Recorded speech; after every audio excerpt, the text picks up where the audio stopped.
think America must see that riots do not develop out of thin air. Certain conditions continue to exist in our society, which must be condemned as vigorously as we condemn riots. But in the final analysis, a riot is the language of the unheard. What is it that America has failed to hear? It has failed to hear that the plight of the Negro poor has worsened over the last few years. It has failed to hear that the promises of freedom and justice have not been met. And it has failed to hear that large segments of white society are more concerned about tranquility and the status quo than about justice, equality, and humanity. And so in a real sense, our nation's summers of riots are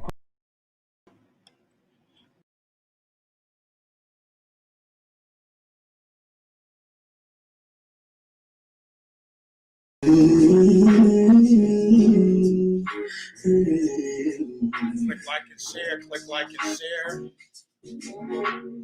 Welcome to the DW experience.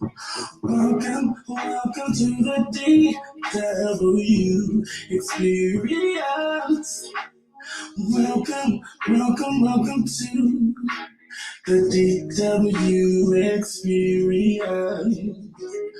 Welcome to the DW experience.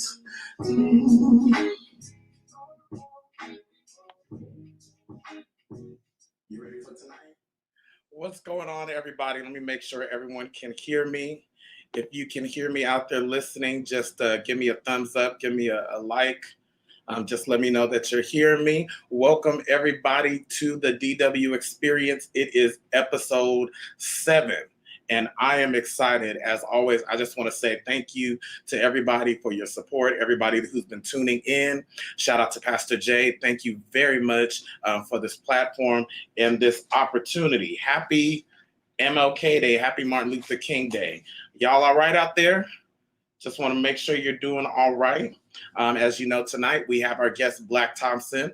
And before I get started, I saw a video. Many of you saw it. And so I've worked it out, and I'm going to share it with you. And then we're going to talk about this. So do me a favor, tag all your friends. Click like and share. Show me some love. It doesn't cost to show love. Love is free, right? So click like and share. I'll give you some time to come on in. I'm going to play this video, and then we're going to talk about it, okay? Be right back.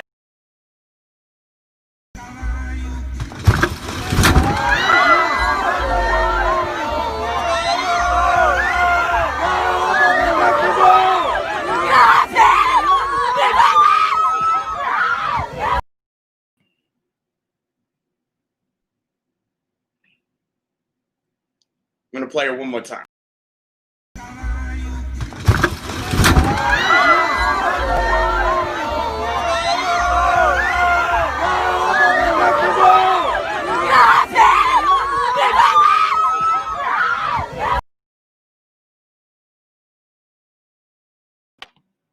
Did y'all see that?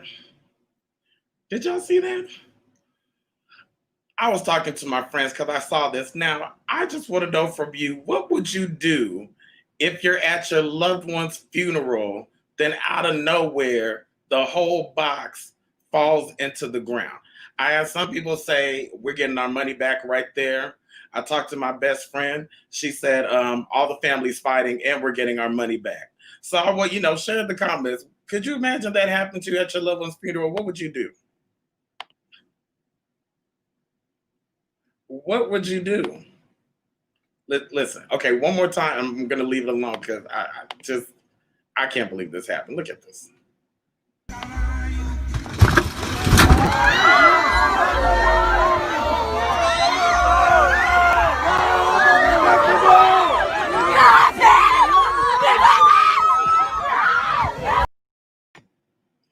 It was the lady that wanted to jump into the casket for me.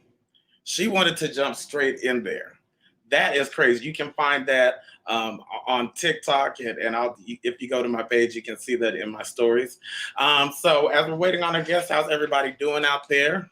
We have a new president coming this Wednesday. There is a lot going on out in the world. So let me just say, if you need to go to counseling, if you need somebody to talk to, don't be afraid to reach out to them. It's just it's a crazy time right now. And you've seen some of my posts, like, listen, check on your strong friends. Check on your friends out there who are strong.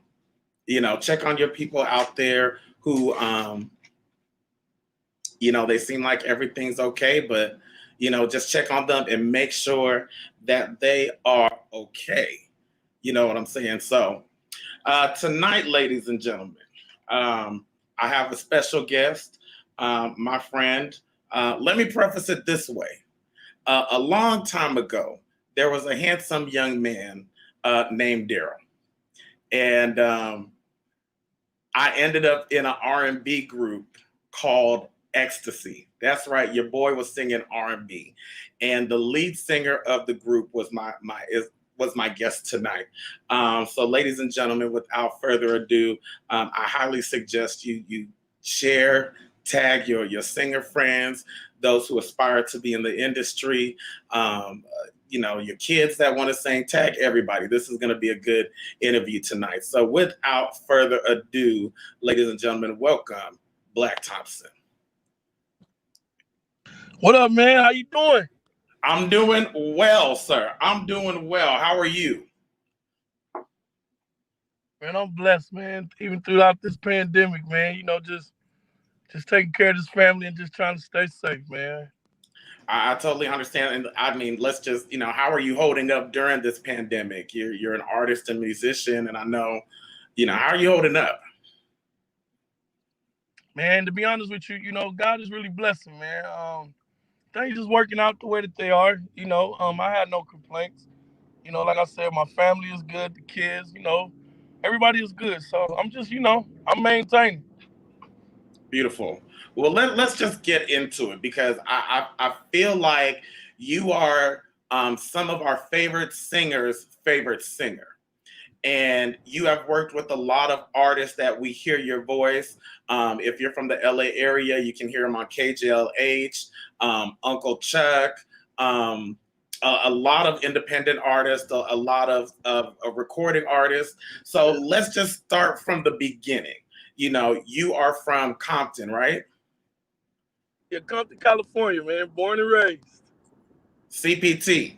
So when did you start singing? When did Blaq start singing?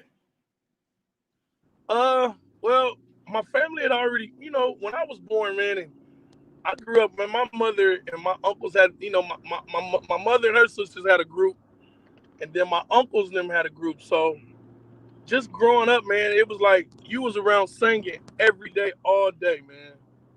So you grew up in it? Yeah. Yeah, so it was like, I don't know, man. You couldn't even use the bathroom without hearing somebody sing.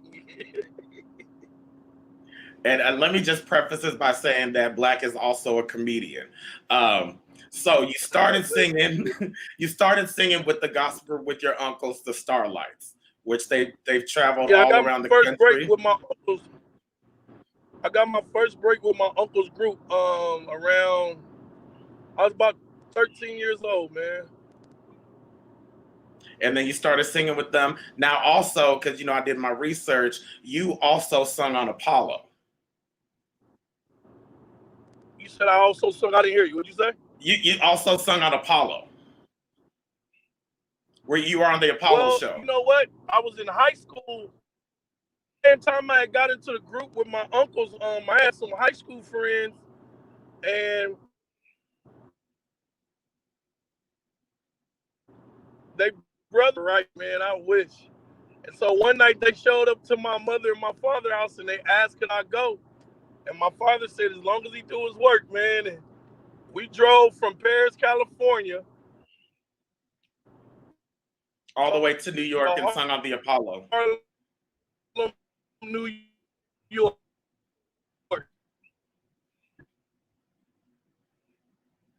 We're gonna work the connection out. So basically, And Blaq. Mhm. and I didn't hear you. What'd you say?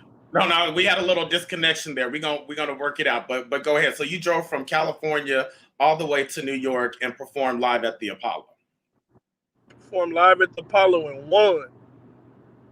And so from that point, you became a singer. You sang around town. You sang at the weddings, at church with your And I was uncle. everywhere, man.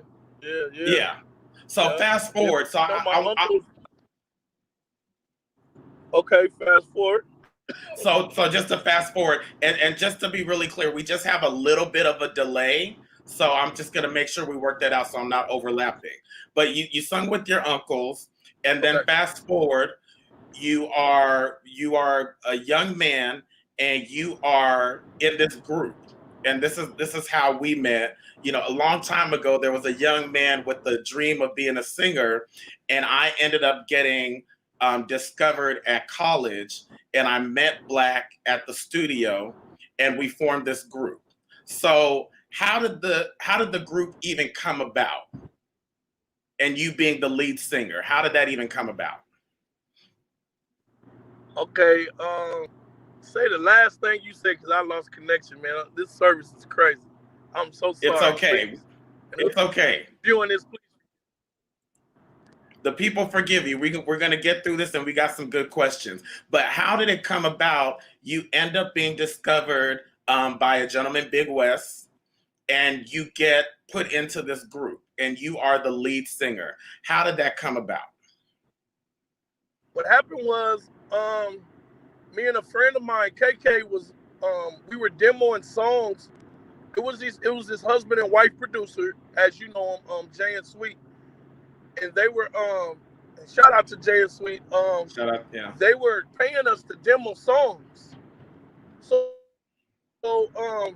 we just happened to demo a song one day, man, and we left it. We forgot about it. Excuse me. And one day I got a call, and it was Big West. He said, "I need to find you. I need to put a group around you." I said, "Who is this, man? I don't even know who this is." He said, "Meet me here." I think we met at Roscoe's, man. Yeah, and I never forget that, man. He said, "We putting the group around you. This is what we gonna do. This is how we gonna do it." And that's how that happened, man. Yep. And so I'm just gonna chime into the story because actually the interesting part. So I get chosen to be a part of this group, and so Blaq tells me, "Well, you got to move down here." So what I think this is the first time saying it publicly. A lot of people don't know Blaq and I lived together for a minute, and I slept on the floor. He slept on the couch. We sang music, we wrote, and we produced. And when I look back at it, it's just really the struggle and the story of an up and coming artist. So what I want to ask you is, you know, going through that struggle, and obviously, you know, the group ended up, the group lasted for a while and then it disbanded. Why didn't you give up? You say, why didn't I give up? Why didn't you give up? After the group ended, you know, or did you want to give up? You know, man, just going back real fast to just growing up in my family, man. I had a you know, they used to call my grandfather the Joe Jackson too. And, you know, he just put that in us, that determination, man. Like we just always, all of us, I just always had it in me, man. So, you know, after the group disbanded, you know, you already know I was kind of learning how to play piano around that time too. So yeah, because a lot of people don't know, man, I didn't learn how to play piano till I was well within my 20s.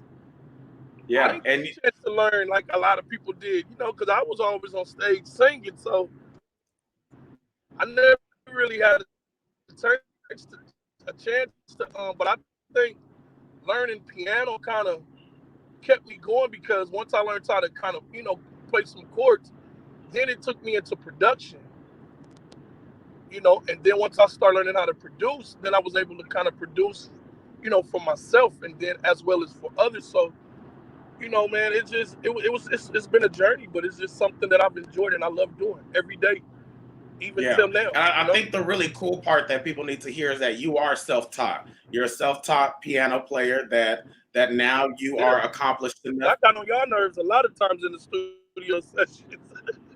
You know what? I look back on it now though. You weren't getting on our nerves. I think you were the definition of persistence. Like you really never gave up. Like you Yeah, were determined to learn. So you are a self-taught musician. You are a self-taught yeah, man, producer that you yeah, produce amazing tracks. There's some stuff I sampled that's unfinished that we'll hopefully finish. And yeah. Of so course. I mean, a lot of people think that they have to, go to school or if they get to a certain place in life that it's too late. And I think for you, what you kind of show, no, not what you kind of, but what you show the world is that it's never too late and to never give up. Never give up, man. I never gave up, and I'm never gonna give up. You know. Yeah, yeah. So I'm going to ask you one more question, and then we play a game on the DW experience that's been evolving. But I want to ask you. You are a family man. Yes, I am. You have Proud family, man. proud family man. Shout out to Andrea, and you Yeah. have how many kids now? How many kids do I have? Yeah. Well, I got four boys. I So got four. having four boys, has your direction towards music changed, and how have you balanced family and your music? Now, I'm gonna tell you, man. You know, that's one of the hardest things for upcoming artists. But I think that because it's hard, and you just have to find a way. You just have to find a program and make sure that you stay true to that program because it's not an easy task. You know, certain things. Some things don't just happen overnight. Some people do win overnight. But sometimes it's been hard. Yeah. I got two older boys. And once I had my two younger ones, I finally found where I could work and where I could do things, please everybody. Because like I said, it's not easy at all. I have friends that's lost situations, been put through certain things, but you know I just stay prayed up, man, and I just stay positive, and you got to be humble. You got to stay humble. People don't understand. You got to be humble, man. So I thank God for my family, supporting me because it's not easy. Late night, sometimes you don't come home till the next day. Your kids want to see you, they want to spend time with you.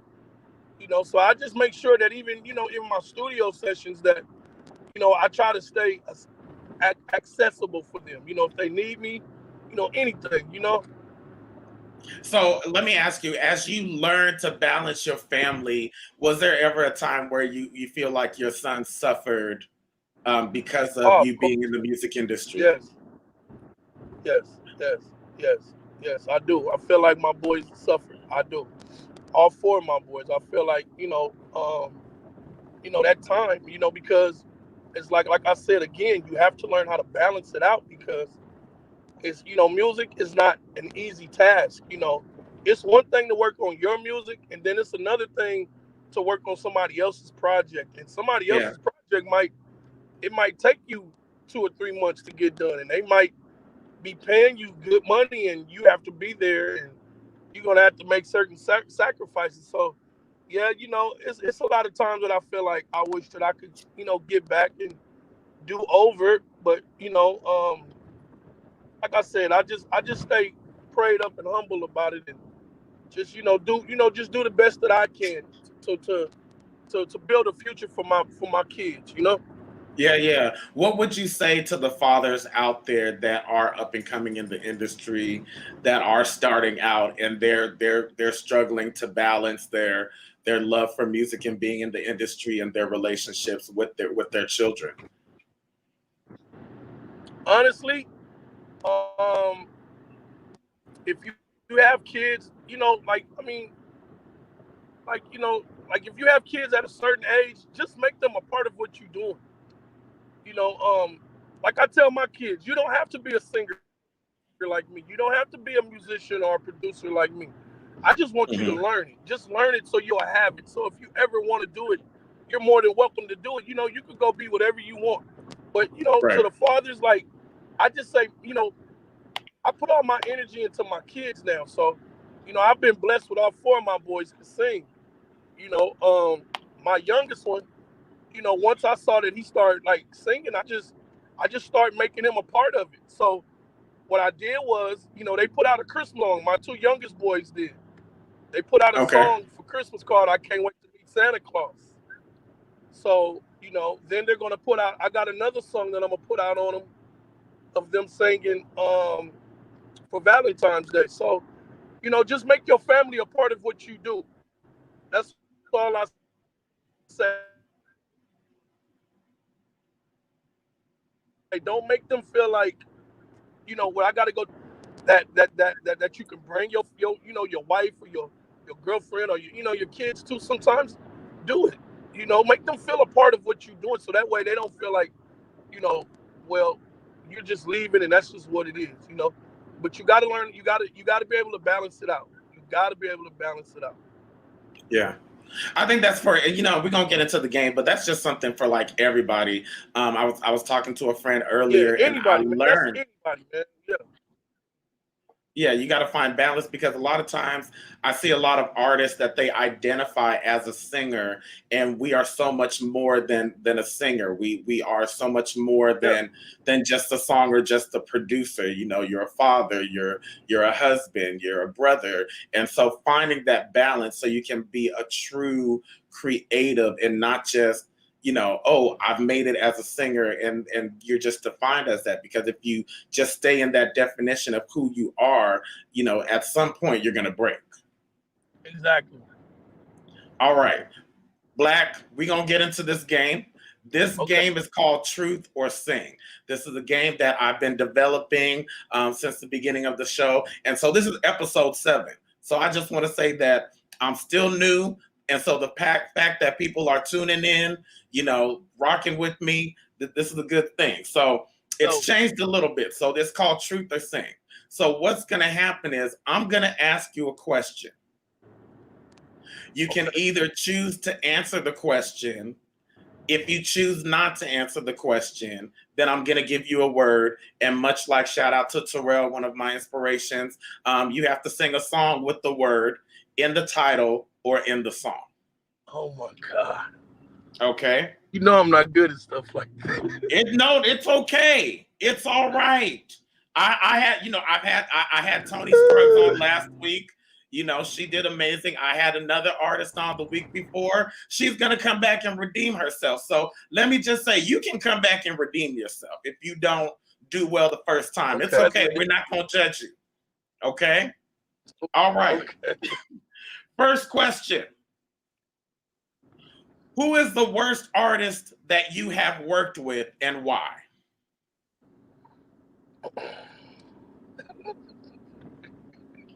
You can choose to sing if you don't want to answer. I think I'm gonna have to sing on now.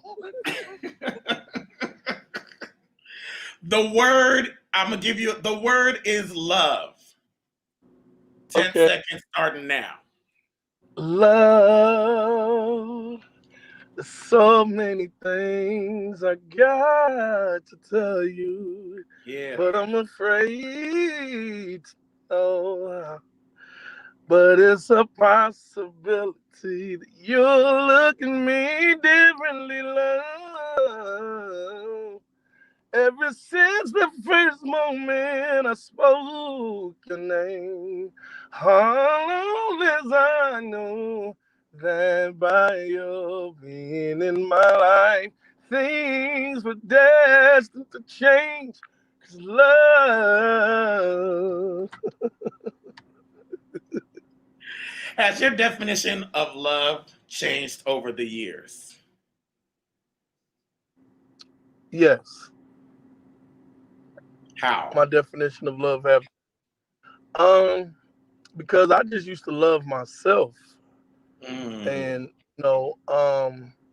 I was selfish, man, for a long time because I felt like I had the gift, and I just wasn't worried about nobody else. If you came into my life, you just had to do whatever I needed to be done. But I was hurting a lot of people, man, at the same Mm. time. So heck yeah, my definition of love is my family now.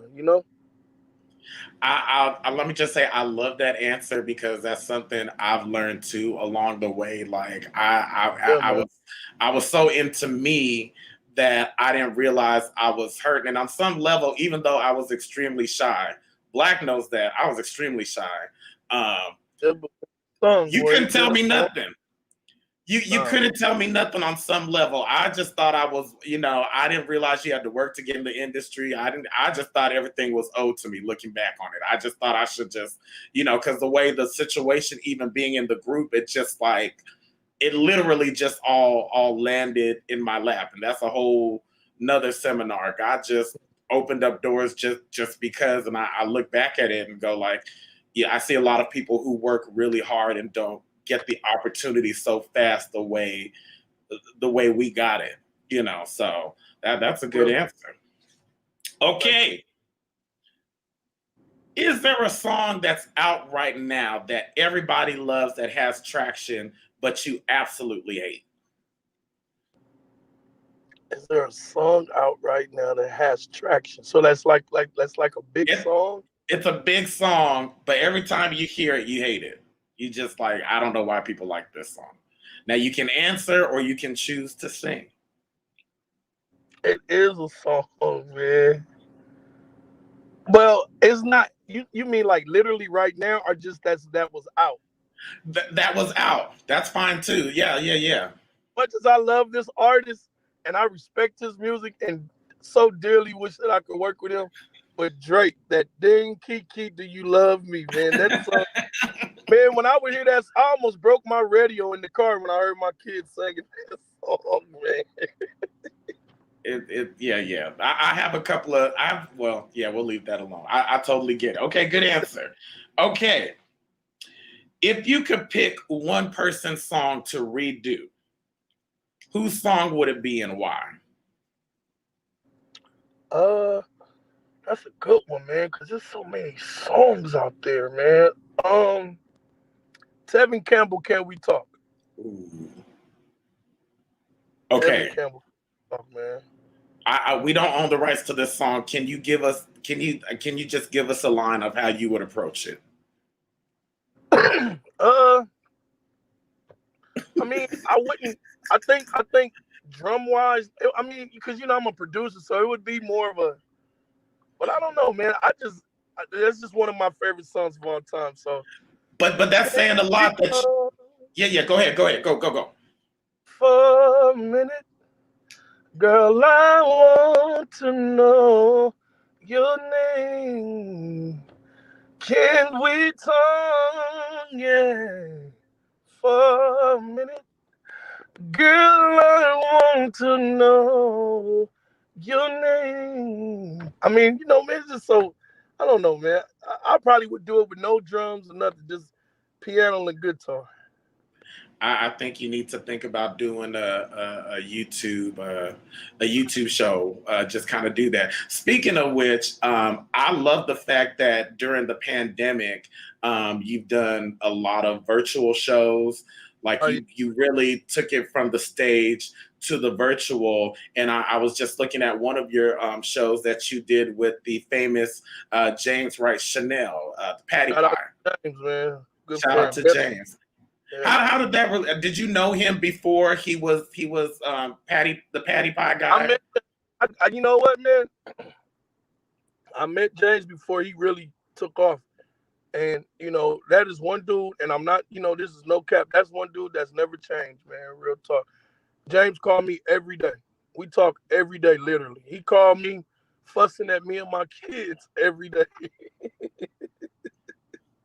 So that's like, Shout out. or that's like, he like you, man, a real friend, man.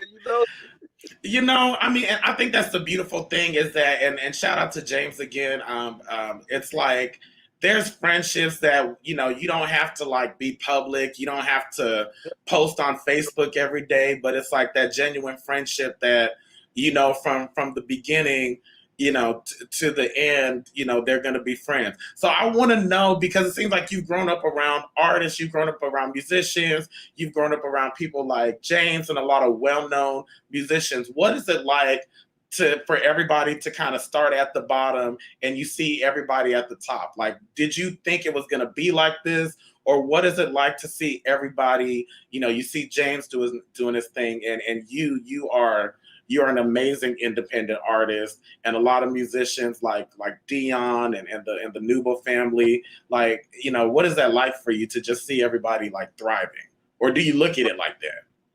To be honest with you, man, that's a good question, because there's a number of artists that's at the top right now that that I don't want to make it seem like they came through me or under me, but we spent time together musically. So, you know, I don't know if you're familiar with Brody Brown. A little bit, but okay. So he did a lot of stuff for Bruno Mars, 1500 or Nothing. Shout out to them, the whole camp. Like, you know, I knew all of them. Like, we all knew each other. We all came up around the same time doing music. There's an artist right now that's blowing up real big. He goes by the name of Blaq. Okay. And shout out to Blaq. He's really blowing up right now, man. But yeah, man. So you know, I'm proud to see these guys, you know, go to the top. You know, a lot of people I get asked the question all the time, well, Blaq, why you not? And a lot of my answer to that is because a lot of times, you know, I produce so much for other people, man. So it's like, it's a lot of music out there you don't know that I'm played keys on, or that I wrote, or that I produced, you know. So then when I get time for myself, then somebody else calling, you know what I'm saying? So yeah, it's just like, you know, but to answer your question, heck yeah, man, I'm proud of these dudes, man. I'm excited to see all of these dudes setting up and blowing up and able to take care of their families the way that they want to, and, you know, do certain things. You know, God bless them, man, for real. okay. And here's a bonus question. Now, you don't have to answer this one, but if you don't, then you get another word. Is there someone that you look at and go, I should have been in that spot? Or that, you know, they took my place, or that should have been me? Okay, I'll answer that question like this. I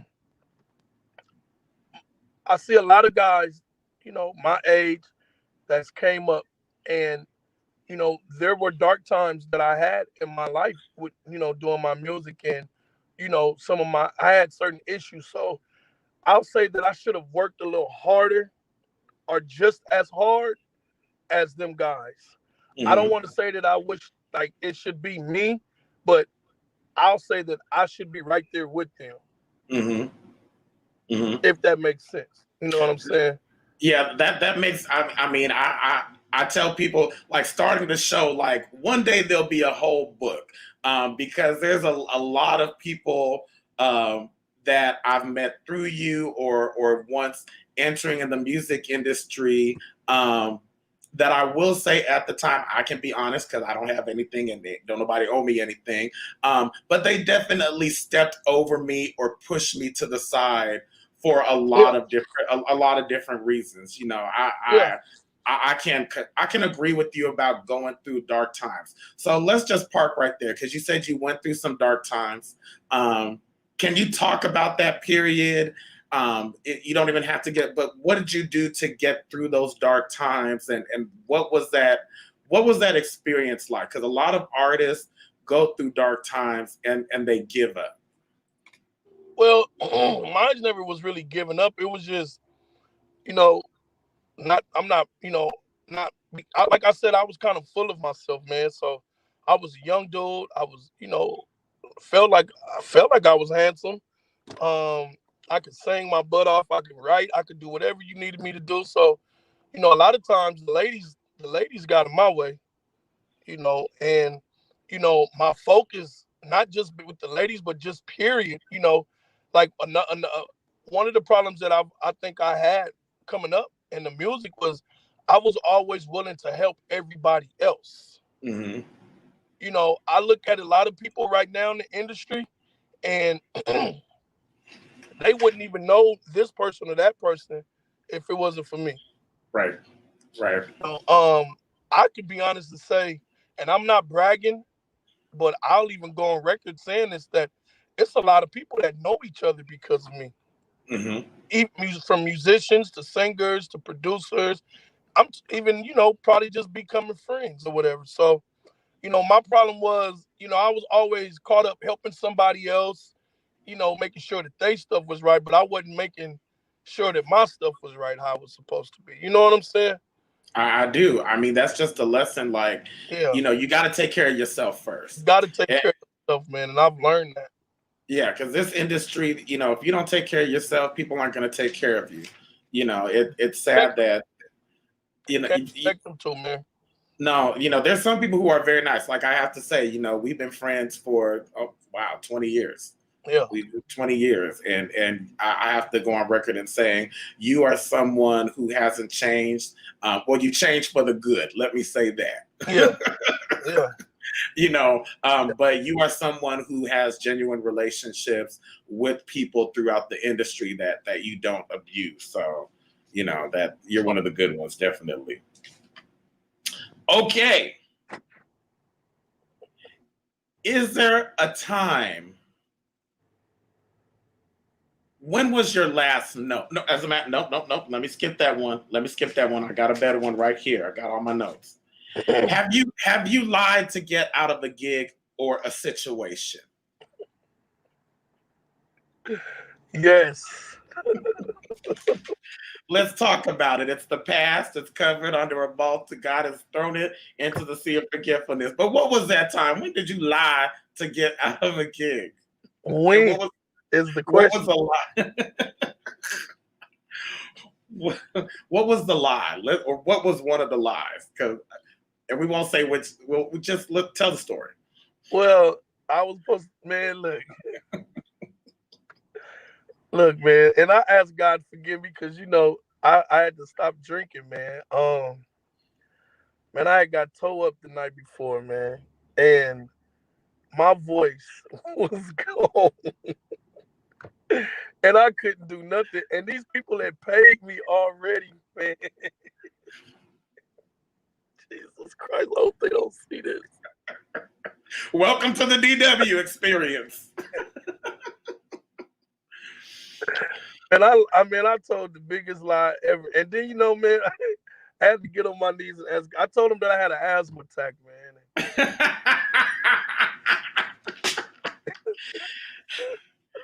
Hey, but look, this is how far I took it, though. I actually went to emergency. I didn't need emergency. I just went to make sure to have the paperwork to cover it. Okay, for everybody listening right now and who's going to listen on the replay. Don't judge me on this, please. No judgment. Oh, I got stories. Don't you worry. I'll as a matter of fact, I'll answer the question with you just so you're not alone. But for everybody listening, I'm laughing so hard because Blaq really does have asthma. We have been in the studio and he's had an asthma attack. It's not funny. It wasn't funny then. But it is absolutely. Don't do me like this. It's hilarious on so many levels. So let me see. Have I agreed to do this, man? No, welcome to the DW experience. Listen, there's a lot of people out there that lied right now to not go to work. They lying right now, exactly. You told them your daddy died. Your daddy been dead for 10 years. Let's just call it what it is. Let me think. Have I lied to get out of a gig or a situation? Oh, boy. Come on, bring it on. What? It's been so long because I have to say right now, if I don't want to do something, I just say no. Yeah, like now I say no. Just no. Mm-mm. But there, a long time ago, there was a different Daryl. Yeah. And it's yeah. It's in the same same situation as you. And I can't remember. I was just like, I don't feel good. I'm not feeling well, and I'm not gonna make it. But I had been at a party, Oh yeah. Woo. and It be them parties, man. you know, Hollywood. Oh God, why am I telling this story? Well, Woo, whatever. Jesus. I was living in Hollywood, and I drank, and the boy said, "This is Russian vodka. Try it." My God. Straight pure. I threw up from the time I got home way into the wee hours of the morning. This was the older Daryl of this was over 10 years ago. This was a long time ago. But I vomited like just I vomited so bad I was crying for my mom. I thought it was Oh my God. I was just like, I was like, what was in that? Anyways, thank God for, us. All right. Wow. Who comes up with these questions? This is terrible. All right. One more question. Woo, help us today, Jesus.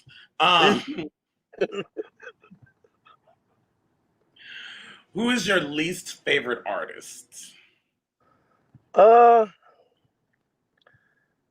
major artists or just period? Just is there an artist that you're just not a fan of that everybody loves, or who's your least favorite artist? I don't know. Because I guess because I've gotten older that I've expanded. So my mind, man, like when I hear music now, it's like I love it. Even people like my kids, Drea look at me like I'm crazy. They be like, "What's wrong with you?" And I'll be like, I find music and I don't know, man. I just find joy in everything now. So I really can't say that I have a least favorite artist. It might be an artist that that I'll pass on. My kids like all this rap, man, and I love trap music. I love trap music. Do not get me twisted. I can produce it. I can make it all day long, but it's just sometimes it just sounds the same, though.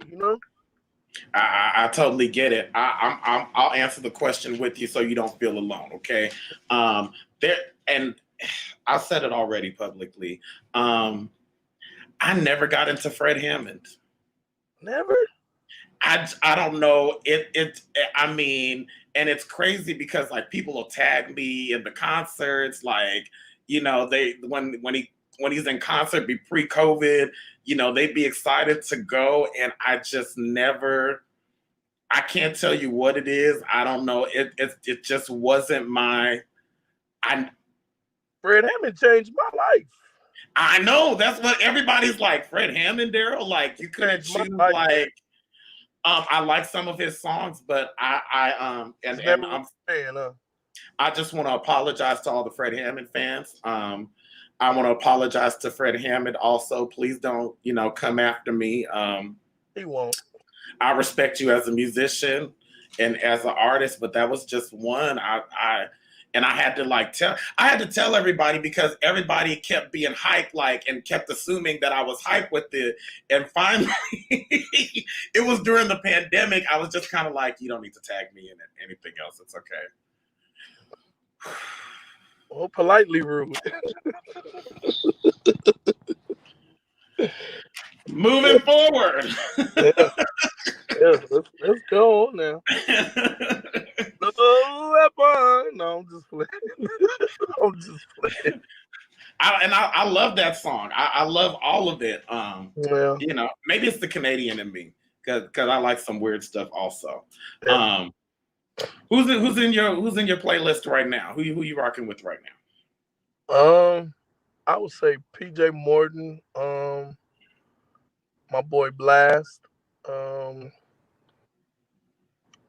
know you're probably gonna think I'm weird, but Megan Thee Stallion. No, there's a lot of controversy, but I think she's talented. Tory Lanez. That's just like R&B gospel, man. Is cause see, I'm so over the place. I'm all over the place with my music, man. Like it ain't. I can't just listen to just one style of music. You know, I gotta And listen to everything. Like yeah, that's what I wanted to ask you. You literally can sing gospel, you can sing quartet music, you can sing R&B, you can sing baby making music, you can sing a yeah, hook on a trap song. You are really versatile. my Have daddy you always struggled? told me if you sing, you gotta sing everything. Yeah, but so as an artist, how have you balanced your spiritual life with singing all of these genres of music? And some people in the church would call it secular music. Have you been judged for that? Have you at times felt some kind of way? Or what is your view of music and singing gospel? For those of you, if you saw the commercial I posted, Blaq is literally singing a gospel song, you know, R&B song, and a mixture of everything. So how have you found your balance in it? My thing is on that is, and you know, I might angry some people because I have in the past, but I feel like, excuse my language, who the hell can judge me? You know, music is music, man. I'm sorry, music is music, bro. And you know, I've always been the type of person like I've never been into the freaky singing type songs. I'm more of like a making love, or you know, I want you to stay, or you know, now that I've gotten a little older, I like to kind of be more positive and uplifting when it comes to my music. Um, but you know, I'm working on some gospel songs now, and you know, some of the songs we're not even saying Jesus. Um, and it's not that we're not singing about that. It's just, you know, I just feel like sometimes you don't always gotta beat that into somebody's head. You know, I think sometimes people get a little carried away with it. And, you know, some people might say, yeah, whatever, you crazy, but so what? Um, Everybody that's in music that love what they do is some kind of crazy. But I love God. I have the most respect for my higher power, my father in heaven, my mother and them taught me. Oh, It bothered me. You know, I always hear, well, you can't straddle two sides of the fence. But I feel like other people straddle two sides of the fence when they're cheating, when they're lying, when they hurting somebody. You know, so you can't just put a category on just music and say, oh, well, you can't serve a God, or you can't serve. You know, that's not fair. let's just talk about that because you know I think we have that in common. I mean, a lot of people. You know what's so funny? When I got into church, a lot of people didn't know that I sang R&B or secular music, and really, and to be Yeah, quite honest with you, I had more love for secular music than gospel music. Like, you know, singing at church used to be so stressful because it was just like, you know, you had to carry yourself a certain way. If you didn't do the runs, if you didn't sing their song, if you didn't growl, and singing R&B and just singing just mainstream music. Now I may get in trouble for this, and this is a conversation we can have down the road. But I found God sing some of the songs we sang in Ecstasy. Yes, the group name was Ecstasy, and I have a nickname that I think Blaq and his family is the only people that can call me that nickname. yeah, Um, choir boy. but well, thank you for saying it, Yeah, choir boy. Don't now. Let me tell y'all out there. Don't start running around calling me choir boy, because I was saved even in the. I had to. We had to pray before everything. I'm like, we gonna pray. I remember when we got the contracts, you were like, let's sign it. I was like, nope, we got to pray over this. It was like 100 pages. I'm like, we're gonna pray over this, and we're gonna take this to a real lawyer because we were so mad at you. because Blaq was like, oh yeah, we just gonna take it to our cousin. I'm like, can you? I was like, nope, we're gonna take this to a real lawyer, and they're gonna tell us what it is because uh, that was just how my mom raised me. Rest in peace, mom. Shout out to her. Um, so now, what is the future for Blaq? what is ahead in Blaq's world? What's upcoming? I'm working with a lot of um it's funny because I'm working with like a lot of viral independent artists that are like viral. So I'm blessed to do that, and they're great artists. I have music coming out this month and next month of my own. Thank you, Jesus, finally. Um I got my kids, Aiden and Austin, they have music coming out, man. So, I'm staying busy. And we just doing our thing, man. Just trying to stay safe and just keep this music thing going. That's all. That's pretty much, what I got going right now. Yeah, yeah, and it's beautiful because you can be independent. What do you Well, now think you of? can blow up independent. You don't need a record label. I think record labels are going to be a thing of the past. Do you think we'll always have record labels? Like, do you think there will be a place for record labels, or can you see them phasing out or changing? I see them changing, not necessarily phasing out, but I mean, like I said, man, and not to bring him back up again, but my good friend Blast, um, I watched this dude go from recording in his bedroom to now in the big studios, and he did all of that, you know, um, with no deal. He did it to the point where everybody was offering him a deal. You know what I'm saying? Yeah, yeah, yeah, yeah, So yeah. I seen, it was some major people that was offering him deals, even though, he finally settled with, a record label. But, I just felt like he did that on his own. I see a lot of good friends of mine, they're doing it on their own. So, people don't always think that you need to get a record deal. Just, get your music out there, do your best to go viral with your music. Consistently put music out. Keep flooding people with music. Keep flooding people with your music. Stay doing it. And one of them songs is gonna hit. And I mean, and here the crazy part is, and I hope people, just see this on live, on the replay. The music industry has changed so much from when we were coming up. Because I just Oh yeah, remember, I don't even want to date ourselves, but I remember being in the Edmonds building, and yep. just seeing all the groups. We literally saw Pink before she was Pink. It was, Oh man. Immature, all these people. Remember when we saw Brian McKnight at the studio and he tried to clear the studio, and our Yeah. manager, I've never And we, seen somebody we cuss a had to get celebrity out. we had to get a little gangsta on it. Big West. I just sat back and watched Big West. Rest in peace, Big West, man. He lit fire into Mr. McKnight, and we were allowed into our studio. So for the new generation, because I was gonna say at that time, we saw so many artists and groups, amazing artists and groups that continually got shelved. They were signed, they were Real. working hard, and the world never saw them. I personally say for every one artist that you see, there's 10 artists that don't make it. That's real, man. You know. That's real.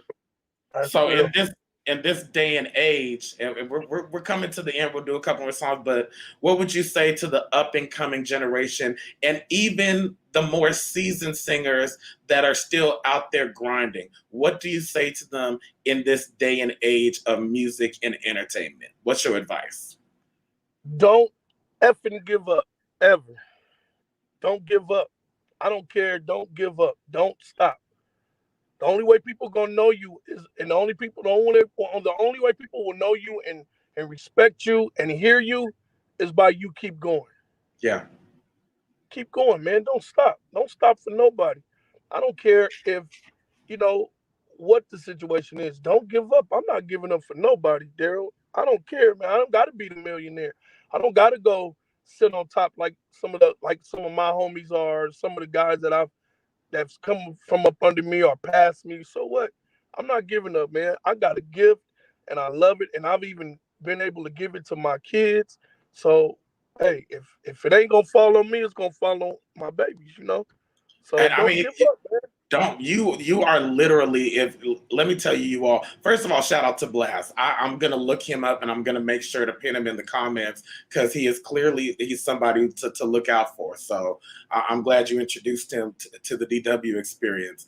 But also with that being said, you as an artist, as I was just like, I know you personally, but your music is literally all over the place. I was just look like you are featured on so many, I can't even keep up. That's why I just said a lot of artists. Like if you Google Blaq Thompson, BLAQ, Thompson, you are just all over the place. Like literally your credits are run long. And while I'm on the subject, how did you get the name Blaq? I was working with a lady that used to manage Tupac, and her name was Nanette. And one of the guys that she was working with, and this is after Tupac had passed away and all, but one of the guys that she had an artist. Remember Jason back in the case? Yeah. They were managing him, and her partner gave me that name, Blaq. Okay, learn something new. When I close my eyes, that's when I see you. I mean, that's we used to have the Black jokes go back and forth. I have better lighting on my side, but Blaq and I are very close to the similar complexion. So we used to get the smile. We can't see you in the dark. I think that made us work harder. I think that made us want to like prove ourselves a little more. Like, we put the extra, especially you, like you put the extra sauce on the singing sometimes just to kind of like. Yeah, you had to, just to let them know you can bag on me, but you can't sing better than me. True. All right. Let me ask you this, because all the words are good, and anytime you want to come back, you are a friend to the DW experience. We've had so much going on, right? We're going 2020. We ended 2020, and everybody said 2020 is going to be different, and it was worse. It started off crazy. What is the one song that has carried you through all of this craziness that's going on? Do you have a go-to song that's just really carried you? Real fast, I'm gonna have to get out of here. My uncle had a song that we used to sing at the end of every show, and the song said, "Lord, keep me humble every step of the way. Lord, keep me humble every step of the way, and you'll be all right, man." I love it. Blaq, thank you so much for coming on the DW experience. Absolutely. Anytime. Where can they reach you at? Tell the people. BLAQ Thompson is my Instagram, my Facebook, everything. So you can find me there. Y'all go follow him. Thank you very much, Blaq. It was a pleasure. Thank you, man. Listen, y'all, thank you very much. That was amazing. This week, I just want you to know to hold on. Like Blaq said, stay humble and don't give up. If nobody's told you, you are loved, you are more than enough, and you have the strength to conquer anything that is coming your way. Y'all stay safe out there, and I love you, and I'll see you next week with another special guest. Peace.